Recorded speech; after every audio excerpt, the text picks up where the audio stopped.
El origen de estas comunidades que viene desde el Amazonas, o sea, a través de ese acontecimiento, digamos, de la escasez de alimentos, que por necesidad vital se vinieron a estos territorios en búsqueda de alimentos y se encontraron acá en Piedemonte Amazónico y hicieron un pacto de alianza, de amistad, de enseñanza con otro pueblo para poder sostener la biodiversidad.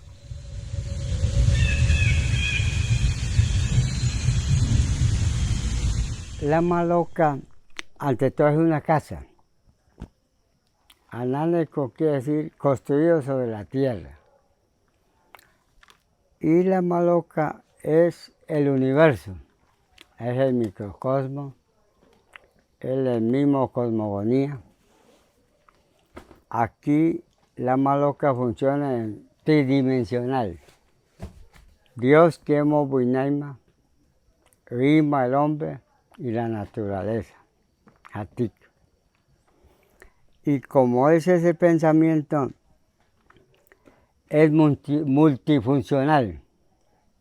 Aquí se hace danzas, ceremonia, ante todo el rito de la coca y el tabaco. Y como toda casa tiene sus divisiones, allá tenemos el manguaré, que es el celular, instrumento de comunicación. Y aquí el cuadrilátero es la pista de baile, pero como es multifuncional, depende de qué momento lo utilizamos. Puede convertir en el hospital, en escuela, en colegio, aula de clase. Y alrededor tenemos para los dormitorios, la guinda de las hamacas. Y además también están las cocinas, los fogones, ¿no? Y tenemos los 4 estancillos,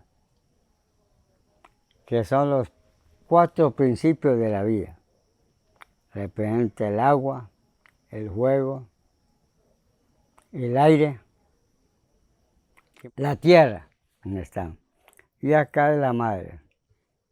Ante todo, esta maloca es hembra, ¿no? Es nuestra madre, pero que ella está en estado de parto, en posición de parto. Esta es la entrada de la vagina y acá está la cabellera donde uno está sentado. A los lados están los senos, que alimenta a la humanidad. Y entonces acá, la parte que aquí se habla de la educación, la enseñanza, formar el futuro del pueblo Huitoto. Y cada parte tiene su significado. Allá el primer estantillo es Yuo Buinaima.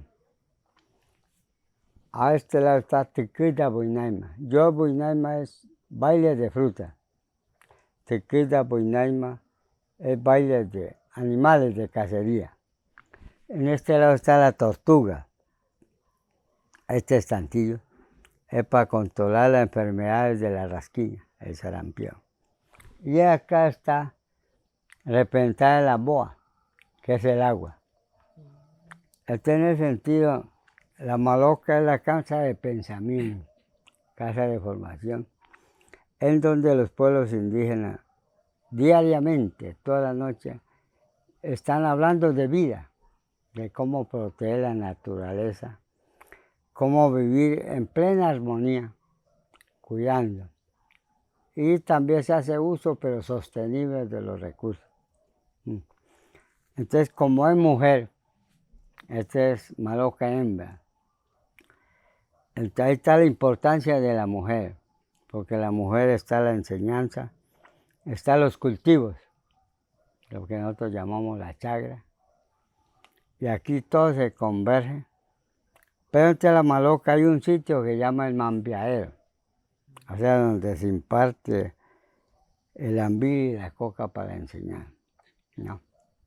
Y acá también se hace trabajos comunales. Ahí tenemos tejer los puy, la enseñanza a toda la humanidad y a la familia. para que nuestra lengua no se olvide. Estamos en continua práctica de la enseñanza, teniendo Mobu Inaima, que es el padre que es el centro, a través de este legado del tabaco, que es la voz, que es el espíritu de la mujer que nos habla, para poder enseñar, educar a la futura humanidad, para que este conocimiento no se nos pierda. Aquí se hace todos los días esta ceremonia, aunque hace otro, pero más esencialmente el tabaco, la coca y la yuca dulce, que es la representación del hombre y la mujer. Entonces, acá se imparte, se bendice, se enseña, se crea y se vive en continua armonía a través de estos elementos que tenemos, que elegimos el mambe, el ambí. Y se imparte de jóvenes a hijos, de padres a hijos, para que esa enseñanza no se acabe. Y como es de Yobu Inaima, esta maloca está direccionado hacia la naturaleza directamente, a la biodiversidad, donde converge. De ahí parte de que cada vez que mambiemos, se vienen todos los espíritus de animales, de plantas, para poder vivir en plena armonía, sin importar quién sea, y el respeto hacia uno mismo y hacia la naturaleza.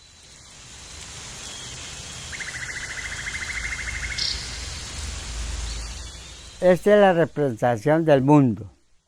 Por eso digo microcosmos, porque así que convive todo. Desde aquí se diría hacia demás seres de la naturaleza, el bosque, los animales, porque este es el centro, ese es el pequeño mundo. A través de esto, porque a través del tabaco y la coca no hay límite. Entonces se entiende esta madoja como el universo. Aquí sumerge todo y de aquí sale todo. O sea, no hay ninguna diferencia. La puerta tiene que estar donde sale el sol. Y acá donde oculta, porque hay un eje central, es donde se convive la palabra. O sea, el círculo de la palabra. Porque así como amanece, también atardece.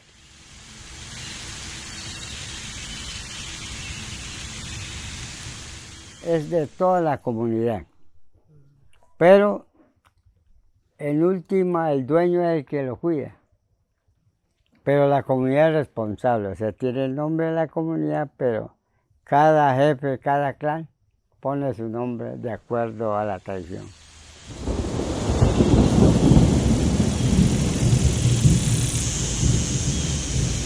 Es un instrumento de comunicación y funciona por código, como sistema Morse, que tanto el que lo emite y el que lo recibe tiene que entender el código.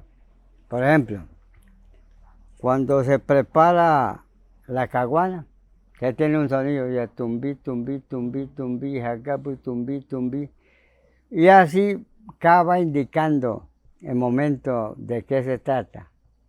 Pero entonces, como le dije anteriormente, hay que entender los códigos porque no los podemos interpretar. Fuera de eso indica mucho más elementos, por lo menos para el baile, acompaña, aunque no es instrumento musical, pero en el momento el baile indica. Entonces cada uno tiene que estar pendiente de qué sonido le emite. Y es la voz divina. Como ya hablamos de los principios, está el baile de la cosecha, baile de la cacería, baile de la protección y el cuidado del agua, que son los 4 elementos.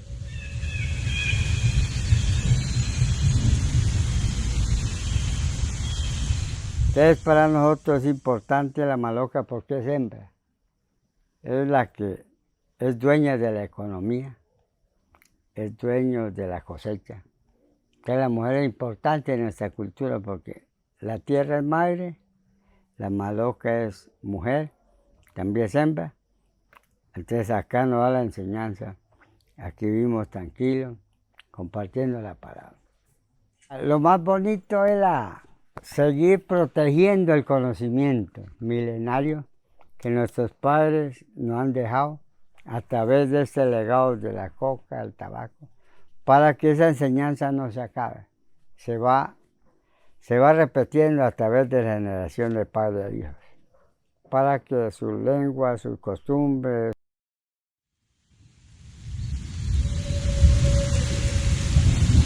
Dentro de la chagra se habla de una comunidad, de una parte social en donde se siembra todas clases de alimentos.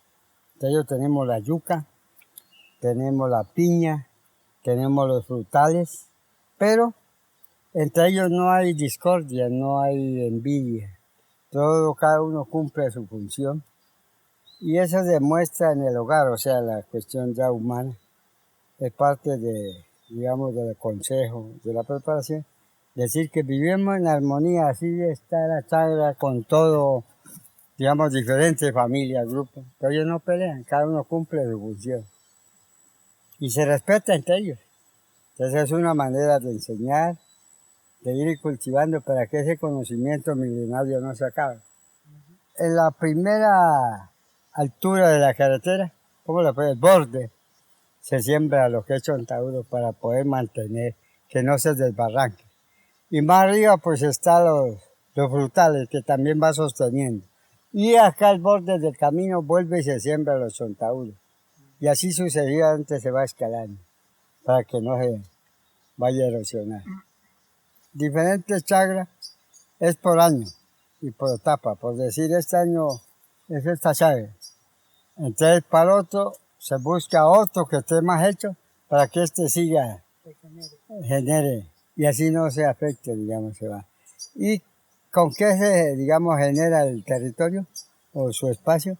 Con árboles frutales y maderables, porque se va sembrando. O sea, cuando usted menos da cuenta, se vuelve, digamos, un monte.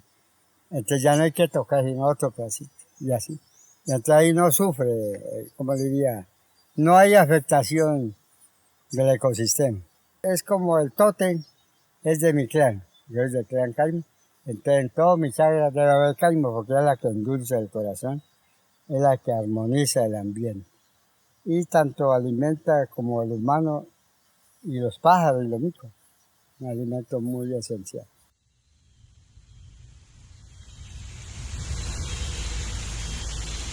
La mujer aquí es la dueña de la economía, depende de todo ella, porque ella es la que sabe del cultivo.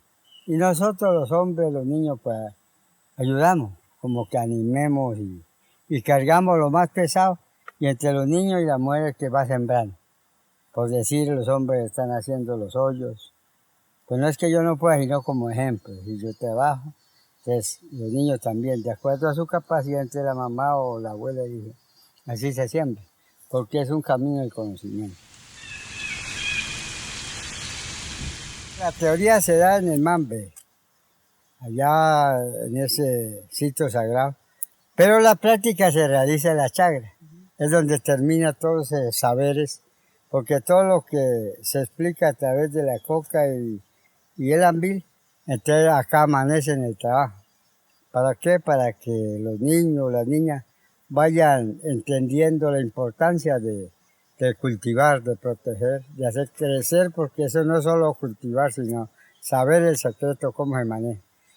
Y luego esa palabra que es el abono, es la vida, es el hálito, ya se lleva todos los días a la chagra. O sea, se habla en la mambiada y esa palabra ya va en la práctica. ¿Con quiénes? Con los hijos, con los nietos, para que ellos sigan manteniendo, digamos, esa cadena alimentaria.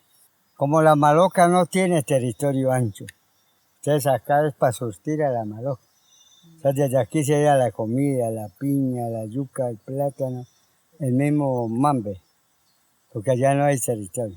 Entonces aquí nos amañamos porque aquí es muy tranquilo.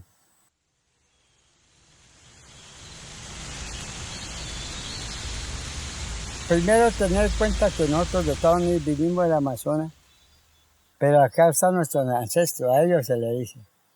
El tiempo, el terreno, así. Somos sus nietos. Entonces ayúdenos a cuidar los cultivos. No haga llover, no hay tanto rayo, porque esto se puede, ¿cómo se llama eso cuando quema el frío? ¿Las heladas? Las heladas. Entonces eso es lo que se negocia, vuelvo y le digo, pero desde el mandadero. Es con los ancestros, porque cada territorio tiene su dueño. Generalmente el terreno es bosque de los animales, o sea, casa de ellos, es su chagra, es su cultivo, pero entonces ellos decirles que nosotros vamos a utilizar eso porque no necesitamos, pero que todo lo que cultivemos, vamos a miti. O sea, ayúdenos a cuidar, ¿no? Y que de allá tienen su parte. Entonces lo que yo decía, que a veces llegamos a esos límites, pero no lo cumplimos.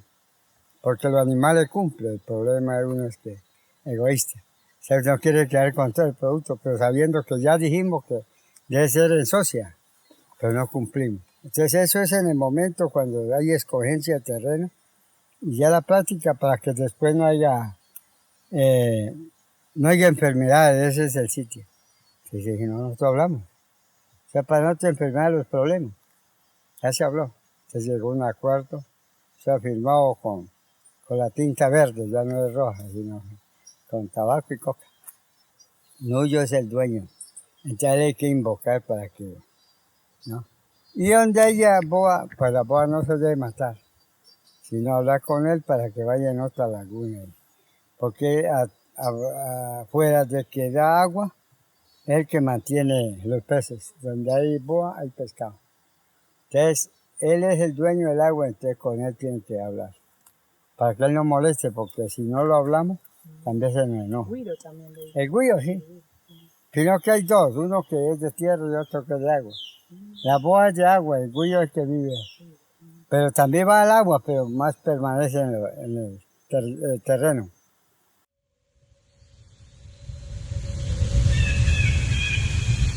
Pues generalmente la propia de nosotros, que se llama peruana. Pero como no había, entonces tenemos dos variedades, lo que se llama tinga y la otra propia de nosotros. Pero ambos se utilizan, pero más recomendable es la peruana que dice. Se saca las hojitas así como hicimos, ¿sí? Deshojadito y bien despacio. Y luego nos vamos, prendemos el fogón y lo echamos en la lata. Y empezar en fuego, digamos, caliente, más o menos a 100 grados, pues no sea medido. Y se va tostando. Bien, y se va sabiendo, digamos, que de dónde hay hoja, o sea, que sea crocante. Sí, así, o sea, crocante, que se vea que. Y lo prueba y ya está, entonces hay que sacarlo, no es pues acá crudo, ¿no? Y después de eso hay que pilarlo en un pilador y con una vara y darle hasta que quede casi que pulverizado. Y de ahí sí lo sacamos y lo mezclamos con ceniza de yarum. Pero hay que saberlo también mezclar hasta el punto y luego ahí sí la cernimos. Y lo que sale de esa cernilla ya es el mambe. Y eso sí tiene de todo, tiene calcio, tiene fósforo, tiene potasio, tiene omega, sirve para la altura, sirve para el hambre, sirve para la pereza, para todo. Para pensar, Y ¿no? calorías, sí, calorías, o sea, reemplaza, tiene más de 2.400 calorías que necesita el cuerpo humano. Para eso es que lo utilizamos. Y para pensar lo que usted dice, o sea, para hablar sobre temas, sobre el bienestar, sobre el trabajo, sobre el cuidado del medio ambiente y para cuidar el mundo, el universo, dándole gracias por todo lo que nos sucede. El yarumo es la que inhibe y en todos los cultivos debe ir yarumo. O sea, donde hay yarumo porque es chagra indígena. Y de ahí que el uso de la hoja de coca es lícita, porque no es para hacer, digamos, sacar base de coca, sino para el mambe. Y donde está el yarumo. Con esa hoja es que se regula y se inhibe el alcaloide. Igual, o sea, son unas matas. Bueno, aquí no hay. Sino que se saca las hojas cuando está hecha. ¿El tabaco? El tabaco, hoja de tabaco y lo cocinamos. Y después que esté bien cocinado, separamos las hojas del agua, ¿no? O sea, sacamos las hojas y digamos solo el agua para ver como un tinto.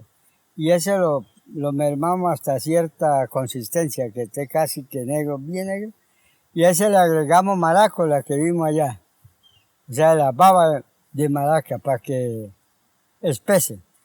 Y cuando está como una gelatinita, entonces ya lo sacamos y a ese le mezclamos sal vegetal, que se saca de las aráceas, se quema y de ese polvito se filtra y se saca la sal vegetal para que endulce.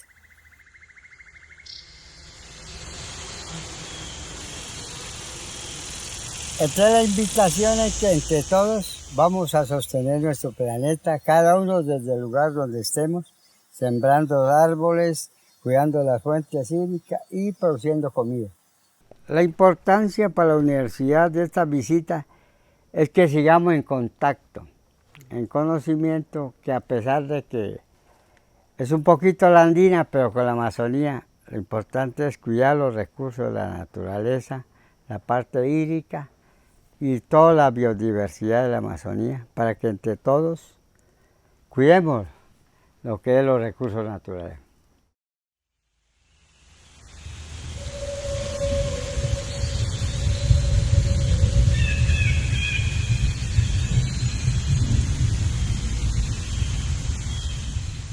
En los petroglifos El Encanto.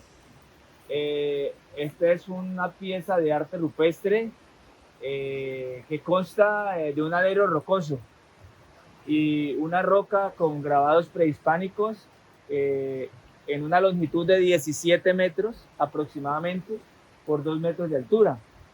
Entonces aquí encontramos una serie de inscripciones prehispánicas con diferentes temáticas, con diferentes estilos, que reflejan un legado cultural de pueblos originarios que plasmaron en esta roca diferentes situaciones, creencias, mitos, tal vez mapas, figuras que representan deidades y en términos generales un conjunto de símbolos que tienen que ver con la cosmovisión, con las creencias, con el conocimiento de los pueblos que habitaron este territorio en esas épocas que creemos que son milenarias. No estamos hablando de épocas recientes.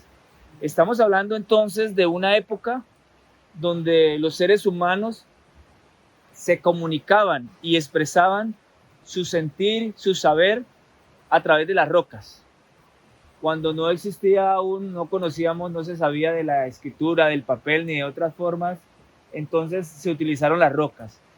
Y esta es una forma arcaica de comunicación. Digamos, una de las formas más arcaicas, los petroglifos y las pinturas rupestres. Pero, como pueden ver, son muy elaboradas aún, ¿sí? A pesar de ser tan primitivas, son muy elaboradas en la simetría, en las formas, en las proporciones y en la complejidad, ¿sí? Entonces podemos distinguir acá, por ejemplo, figuras zoomorfas, ¿sí?, en conjuntos simbólicos que integran varios elementos. Por ejemplo, aquí tenemos una figura zoomorfa, donde podemos observar claramente la figura de un reptil, la cabeza de un reptil, el cuerpo de un ave y la cola de un mono. Y tenemos dos, y allá tenemos otra de las mismas.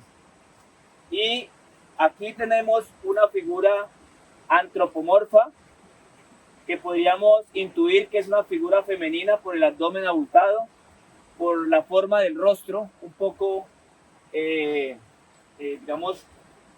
perfilado, ¿no? Y en la parte de abajo pareciera que se está representando un trabajo de parto, de nacimiento. Y aquí tenemos otra representación. Nosotros hemos asociado esta representación con una de las rocas que se encuentra allá en el centro del río. Es muy parecida, incluso por esta hendidura acá en el dorso. Y esto que podría ser un mono o una persona. Es decir, que asistimos al nacimiento de algo. No sabemos si fue del primer hombre, si está representándose ahí el origen del hombre amazónico, de algún personaje o de algún dios. Pero de todas formas es una narrativa que nos toca apelar a la subjetividad para tratar de darle sentido.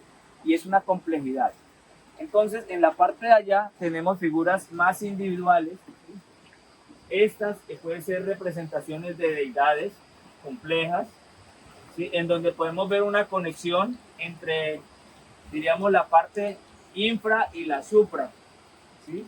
Hay unas figuras que están en la par, por ejemplo, esto podría ser como una persona acostada, podría representar de pronto los muertos, ¿sí? Y bueno, y otra serie de figuras acá. Esta pues es muy clara, una persona levantando la mano. Uno podría decir que está saludando, ¿cierto? Pero puede ser la representación de alguna deidad. Para los huitotos, este es Ontobuma, una deidad que tiene que ver con las inundaciones, las catástrofes y todo eso. Tenemos otras representaciones muy individuales, podría ser como la representación de una mujer o acostada o diríamos con un bebé, ¿no? Arrullando allí. Y otras figuras, esta en forma de flor de loto, figuras antropomorfas, y allá una figura zoomorfa, que es la misma que aparece allí en el mito que acabamos de describir. A partir de acá cambia significativamente el estilo. Aquí encontramos cuadrículas, encontramos, ¿sí? Pareciera como fases. Encontramos, por ejemplo, esta figura que parece una cabeza y que dentro tiene una serie de cuadrículas y un solo ojo. Podría ser la representación del sol. Y está al lado de otra compleja figura también, de cabeza cuadrada también, y con cantidad de espirales, ¿sí? Y de cuadrículas, que podría ser la representación del cosmos. O sea, podría ser una representación estelar, o bien sea también del Sol o de la Luna, pero de alguna manera, pues algo relacionado como con la cosmovisión, ¿sí? Con la percepción que se tiene frente al universo, podría ser, ¿cierto? Esta figura, por ejemplo, pareciera ser como un gusano o una serpiente, pero sin cabeza, ¿sí? Algunas leyendas o narraciones de pueblos originarios y de mayores plantean que se trata de la representación de un dios o de una deidad que libró una batalla importante en esta sección del río, que perdió la cabeza, y que posiblemente la cabeza de esta deidad sea esa roca que está allí. En estos petroglifos es muy reiterativo la representación de figuras femeninas, y lo decimos por el abdomen abultado, pero siempre están contando algo. Por ejemplo, esta figura femenina está conectada por una figura que parece ser una serpiente. Y entonces vemos la conexión del hombre o del vientre de una mujer con una serpiente. No sabemos si la está fecundando, no sabemos si es un ombligo, el cordón umbilical, que podría representar, por ejemplo, la madre tierra y el nacimiento de un río, o podría ser la fecundación de la mujer por parte de la anaconda, o podría ser, no sé, algo, la anaconda que sale del ombligo de la mujer. Aquí en esta parte encontramos lo que parece ser como la cabeza puede ser de un chamán o de una autoridad, pero este es muy diferente al estilo que aparece allá. Entonces esto tiene más relación incluso con el arte maya o con el arte azteca por la cantidad de detalles que tiene, por la complejidad, ¿cierto? Por las decoraciones que aparecen. Y esta figura, que aún es muy rara dentro del conjunto de figuras, porque es una figura en alto relieve, primero que todo, porque es la más realista posible. A nadie le cabe duda de que esto es una persona en cuclillas, pero aparte de eso, es la única que nos está viendo directamente a los ojos. Entonces este es un sitio de información, pero también un sitio sagrado, ¿no? Un sitio de referencia cultural y referencia espiritual para esas comunidades, para aquellas comunidades que habitaron este territorio.